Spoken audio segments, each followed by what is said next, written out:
Hello everyone and welcome back to my channel. आज से हम एक सीरीज चालू करेंगे जिसमें मैं आपके लिए स्टॉक ऑफ द वीक लेके आऊँगा। तो चलिए जानते हैं कि इस वीक का स्टॉक ऑफ द वीक कौन सा है।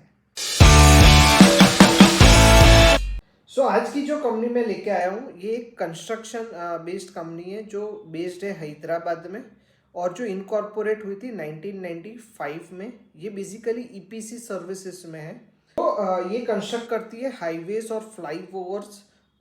हाइब्रिड एन्युइटी मॉडल भी है इनका और ये लार्ज प्रोजेक्ट्स एग्जीक्यूट करती है गवर्नमेंट्स ऑर्गेनाइजेशंस के लिए और नॉन गवर्नमेंट ऑर्गेनाइजेशंस के लिए भी। तो इसका जो प्रोडक्ट डाइवर्सिफिकेशन है वो बहुत अच्छा है, तो जो इसको सरवाइव करने में हेल्प करता है। अब कुछ नंबर्स की मैं बात करूं तो KNR कंस्ट्रक्शन का जो ऑर्डर बुक है वो अराउंड 4900 करोड़ का है, जिसमें से 42% आता है HAM बेस्ड रोड प्रोजेक्ट्स में से, 31% इरिगेशन में से और 27% रोड प्रोजेक्ट्स में से। तो इसका जो ऑर्डर बुक है वो भी डाइवर्सिफाइड है। इनकी मैं एग्जीक्यूशन कैपेबिलिटीज की बात करूं तो इन्होंने अभी तक 8700 किलोमीटर्स के रोड प्रोजेक्ट्स कंप्लीट किए हैं। अब इनका अगर क्लाइंट बेस की मैं बात करूं तो इनके जो क्लाइंट्स हैं उसमें इंक्लूड होता है NHAI, national highways authorities of India, फिर ministry of road transport and highways और वेरियस स्टेट गवर्नमेंट्स जैसे कि तेलंगाना और कर्नाटका। इसकी मैं इन हाउस स्ट्रेंथ की बात करूं तो कंपनी के पास 1287 टिपर्स और टैंकर्स है, 402 एक्सकेवेटर्स है और खुद के जनरेटर्स और रूलर्स है। तो इसीलिए इनको किसी और कंपनी पे या आउटसोर्सिंग में रिलाई होने की ज़रूरत नहीं है। इनका खुद का इंफ्रास्ट्रक्चर या इनके पास कैपिटल गुड्स इतने हैं कि ये खुद पे रिलाई हो सकते हैं और टाइमली कोई भी प्रोजेक्ट कंप्लीट कर सकते हैं।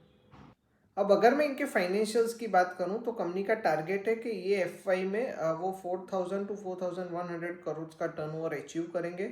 इन्होंने ऑलरेडी 258 करोड़ का इक्विटी इन्वेस्टमेंट्स किया हुआ है और इस साल में इन्होंने अभी तक 90 to 100 करोड़ का कैपेक्स भी किया हुआ है।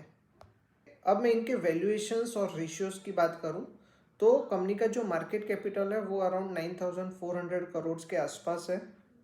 इसका जो PE है वो अभी सिर्फ 8.55 है और इसको अगर हम इंडस्ट्री PE से कंपेयर करें तो इंडस्ट्री PE इसका 26.3, तो बहुत ही अंडर वैल्यूड है इस इंडस्ट्री में।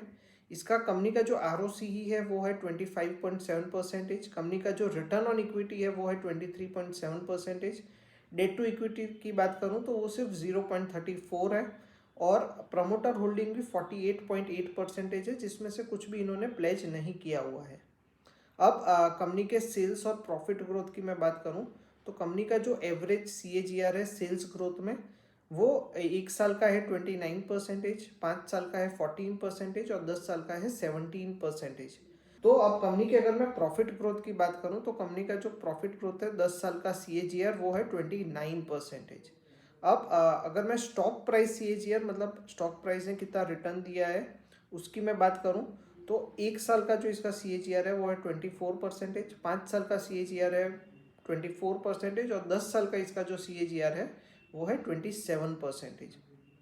कंपनी का जो एवरेज 10 साल का रिटर्न ऑन इक्विटी है वो है 18% CAGR। और लास्ट ईयर भी कंपनी का जो रिटर्न ऑन इक्विटी था वो था 24%। ये दिखाता है कि कंपनी ने कितनी अच्छी तरीके से उनका जो कैपिटल है वो यूटिलाइज किया हुआ है।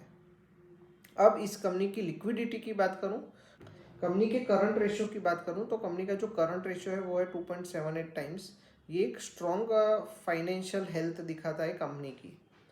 अगर मैं समराइज करूं कि ये कंपनी में आपको क्यों इन्वेस्ट करना चाहिए तो एक रॉबस्ट ऑर्डर बुक है 5000 करोड़ का, प्रूवन ट्रैक रिकॉर्ड है टाइमली प्रोजेक्ट्स कंप्लीशन में, डाइवर्सिफाइड पोर्टफोलियो है इनका रोड्स, इरिगेशंस और अर्बन इंफ्रास्ट्रक्चर में, स्ट्रॉन्ग क्लाइंट बेस है विथ गवर्नमेंट बैकअप और इन हाउस कैपेबिलिटीज़ है अपने एक्सपेंसेस रिड्यूस करने में।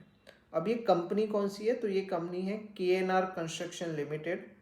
तो आप ये कंपनी में इन्वेस्ट कर सकते हैं लॉन्ग टर्म के लिए। आपको एक अपना स्टॉप लॉस खुद डिसाइड करना होगा और टारगेट मुझे यहाँ से लगता है कि ये कंपनी यहाँ से 100% 200% का रिटर्न दे सकती है अगले 2 या 3 साल में। मैं एक सेबी रजिस्टर्ड एनालिस्ट हूँ, लेकिन ये डिस्क्लेमर ज़रूरी है। और अगर आपको मेरा वीडियो पसंद आया हो तो मुझे फॉलो कीजिए, लाइक कीजिए, सब्सक्राइब कीजिए, अपने दोस्तों के साथ शेयर कीजिए और याद रखिए, सपने देखिए क्योंकि सपने ज़रूर पूरे होते हैं। Thank you.